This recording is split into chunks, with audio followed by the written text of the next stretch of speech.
లోకేష్ నారా.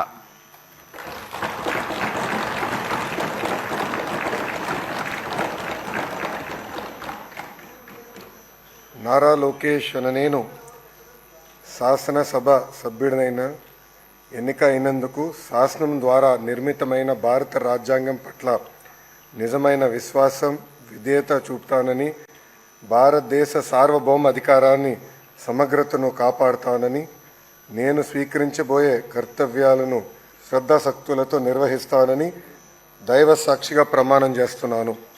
ఆంధ్రప్రదేశ్ శాసనసభ సభ్యుడైన నారా లోకేష్ అనే నేను సభ నియమంలో కట్టుబడి ఉంటానని, వాటిని అనుసరిస్తానని, సభ మర్యాదలను పాటిస్తానని, సాంప్రదాయాలను గౌరవిస్తానని దైవ సాక్షిగా ప్రమాణం చేస్తున్నాను.